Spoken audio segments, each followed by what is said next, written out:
ഗർഭാശയത്തിലിരിക്കുമ്പോൾ തന്നെ കുഞ്ഞിന്റെ ആരോഗ്യസ്ഥിതിയും വൈകല്യങ്ങളും എല്ലാം അറിയാനുള്ള സ്കാനിംഗ് ആണ് അൾട്രാസൗണ്ട്. ഇതിനെക്കുറിച്ച് കൂടുതൽ കാര്യങ്ങൾ നമ്മളോട് പങ്കുവയ്ക്കുന്നത് ആലുവ രാജഗിരി ആശുപത്രിയിലെ കൺസൾട്ടന്റ് ഡോക്ടർ ബേസിൽ മാത്യൂസ് ആണ്. കാണാം മെഡി ടിപ്സ്.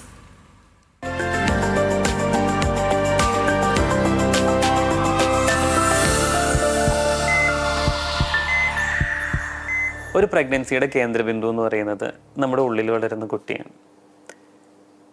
നമ്മുടെ അമ്മയുടെ ബ്ലഡ് വർക്ക് ചെക്കപ്പിൻ്റെ പുറകെ പോകുമ്പോൾ നമ്മുടെ ഉള്ളിൽ വളരുന്ന കുട്ടിക്ക് വേണ്ടത്ര കെയർ കൊടുക്കാനായിട്ട് പലപ്പോഴും സാധിക്കുന്നില്ല. കുട്ടിക്ക് ഒരിക്കലും വയ്യായികയോ അല്ലെങ്കിൽ തളർച്ചയോ എന്നുള്ള പോലെ സിംറ്റംസ് പ്രകടിപ്പിക്കാൻ പറ്റില്ല. അപ്പോൾ നമ്മുടെ ബേബി ഹെൽത്തി ആയിട്ടാണോ വളരുന്നത്, വൈകല്യങ്ങളൊന്നും ഇല്ല എന്നെല്ലാം അറിയാൻ പറ്റുന്ന ഒരേ ഒരു ടൂള് അൾട്രാസൗണ്ട് എന്ന് പറയുന്നത്. അപ്പോൾ അൾട്രാസൗണ്ട് യൂസ് ചെയ്തിട്ടാണ് ബേബിക്ക് ഉള്ളിൽ ഗ്രോത്ത് ഓക്കെ ആണോ, പൊസിഷൻ കറക്റ്റാണോ, മറുപിള്ള അല്ലെങ്കിൽ പ്ലാസൻ്റെ കറക്റ്റായിട്ടാണോ ഇരിക്കുന്നത്, വൈകല്യങ്ങളൊന്നുമില്ല, ഇനി ഇൻ കേസ് വൈകല്യങ്ങളുണ്ട് എങ്കിൽ എന്ത് ചെയ്യാൻ പറ്റും, ഇങ്ങനെയുള്ള കാര്യങ്ങളെല്ലാം നോക്കണമെങ്കിൽ അൾട്രാസൗണ്ടാണ് നമ്മൾ മെയിനായിട്ട് യൂസ് ചെയ്യുന്നത്. അപ്പോൾ ഇവിടെയാണ് fetal medicine as a department, fetal medicine എന്നുള്ളൊരു ഡിപ്പാർട്ട്മെൻറ്റിൻ്റെ ഇമ്പോർട്ടൻസ് വരുന്നത്.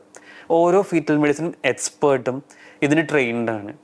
നമ്മൾ പ്രഗ്നൻസി സ്കാൻസ് ചെയ്യാനും അതുപോലെ എന്തെങ്കിലും വൈകല്യങ്ങൾ കണ്ടുപിടിച്ച വൈകല്യങ്ങൾ എന്താണ് അതിൻ്റെ ഇംപ്ലിക്കേഷൻസ് ഉള്ളത് എന്നുള്ളത് പേരൻസിനെ ധരിപ്പിക്കാനും ഫർദറായിട്ട് ഇപ്പോൾ വേറെ ഏതെങ്കിലും ഡിപ്പാർട്ട്മെൻറ്റായിട്ട് കോർഡിനേറ്റ് ചെയ്തിട്ട് ആ വൈകല്യത്തിനുള്ള ട്രീറ്റ്മെൻറ്റ് അസസ് ചെയ്യാനും ചിലപ്പോൾ ഒരു പക്ഷേ നമ്മൾ യൂട്രസിൻ്റെ ഉള്ളിൽ വെച്ച് തന്നെ ഇൻ്റർവെൻഷൻസോ ട്രീറ്റ്മെൻറ്റോ കൊടുക്കേണ്ടി വരും. അപ്പോൾ ഇതെല്ലാം അസസ് ചെയ്യാനും എന്ന് വരെയാണ് നമുക്ക് പ്രഗ്നൻസി മുന്നോട്ട് പോകാൻ പറ്റുക, എന്നാണ് ഡെലിവറി പ്ലാൻ ചെയ്യുന്നത്, ബേബിക്ക് ഏറ്റവും ബെസ്റ്റ് എങ്ങനെയാണ്, ഇതെല്ലാം അസസ് ചെയ്യുന്ന ഒരു ഡിപ്പാർട്ട്മെൻറ്റാണ് ഡിപ്പാർട്ട്മെൻറ്റ് ഓഫ് ഫീറ്റൽ മെഡിസിൻ.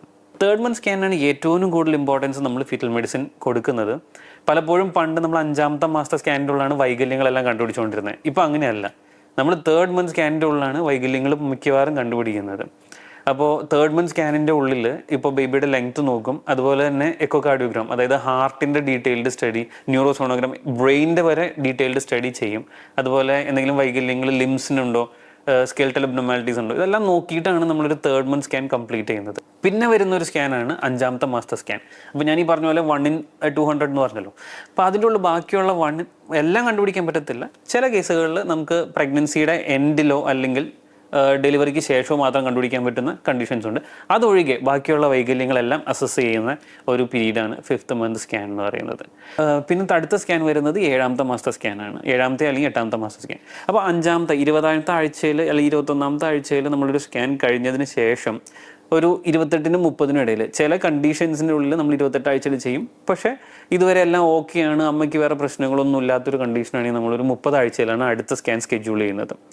അപ്പോൾ 30 വീക്ക് സ്കാനിൻ്റെ ഉള്ളിൽ മെയിനായിട്ട് നമ്മൾ അസസ് ചെയ്യുന്നത് ഗ്രോത്താണ്. പ്ലസ് ഞാൻ ആദ്യം പറഞ്ഞതുപോലെ തന്നെ 5ാമത്തെ മാസത്തെ സ്കാനിൽ പ്രകടമല്ലാത്ത ചില കണ്ടീഷൻസ് ഉണ്ട്.